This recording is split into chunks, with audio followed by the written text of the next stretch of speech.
Hi guys! Welcome to my vlog. For today's videos guys, gagawa po tayo ng rice with adas.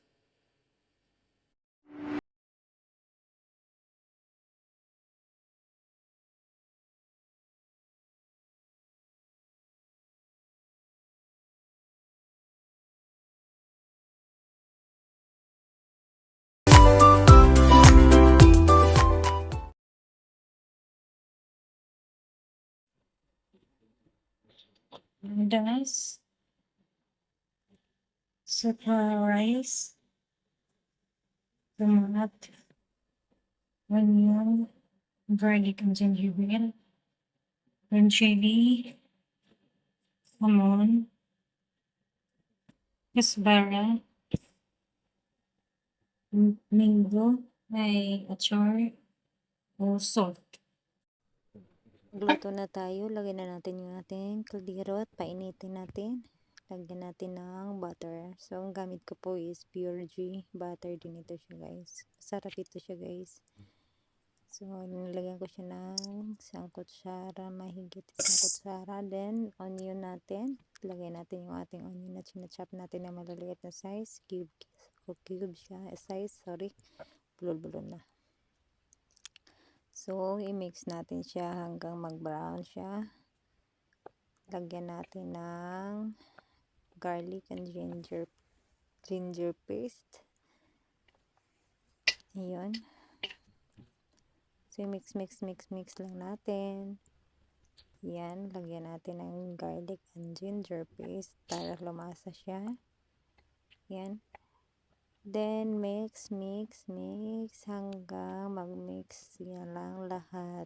Yung ating onion at saka yung ating bawang at saka luya.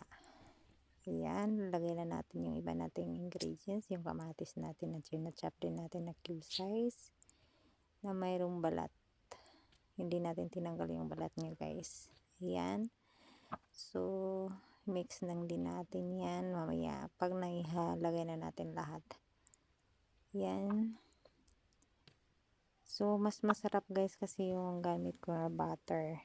Para siyang may halo na ng taba-taba, parang ganun. Yan. So, mix natin hanggang mag-mix yung lahat ng ingredients. Yan. So, lagay na natin yung ating mga powder, cumin powder, cumin powder, coriander powder. Then, mix ulitin natin para mag-mix na naman silang lahat. Yan. So, ilagay na naman natin yung ating pickles na mangga. Maglagay lang ako niya ng isang kutsara o kaya dalawang kutsara. Depende sa inyo kung gusto ninyo ng medyo asim-asim ganyan. Mayroon kasi siyang asin. Maasim din kunti yung ating mango. So, ayan. Nilagay ko na yung ating mango na achar at mimix na din natin siya. Then, halo-haloin ng bonggang-bongga para sumarap ang ating pagkain. Next is ilagay natin yung ating asin para maglasa siya guys. Ayan, ilagay natin. Hala, halukay, sige, lukay. Hala, sige, para mag-mix siya guys. Yan. So, parang nadudurog na yung ating kamatis. Nagmi-mix na siya.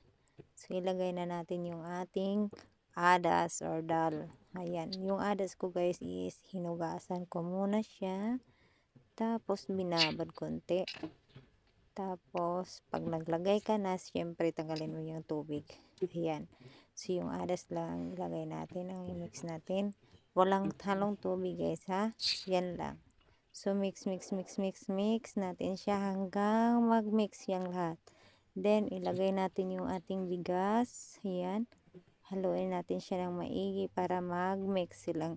Yung adas at saka yung bigas natin is mag-mix sila. Tapos, magpainit na tayo ng ating tubig para diretso mainit na yung tubig na ilagay natin. Ayan, ihalo lang natin ng maigi. halo-halo lang para sumarap siya. Yan, at nang maghalo yung adas at saka yung ating bigas. Ayan. So, mamaya guys, pag naglagay kayo ng yung tubig, yung paglagay natin ng ating tubig is naka-estimate yan na hindi siya masyadong malata, hindi din siya hilaw. So, talagang lutong-luto yung ating kanin. Ano? Yun, ganyan lang. So guys, pagkatapos yan, naglagay na po ako ng, tinakpan ko siya ng aluminum foil. Ayan. Check natin. Yan na yung kulay niya, yung ano niya. So, wala na siyang tubig. Tuyo na din yung tubig natin. Painin lang kunti. Yan na siya guys. Medyo masarap. Masarap. Medyo daw masarap. Is masarap na siguro yan. Hindi kasi ako tumikim yan, may adas eh. Yan. So, ayan na siya. Ready to serve na siya guys. So, it's either fried chicken ang ilagay nyo o ano, karne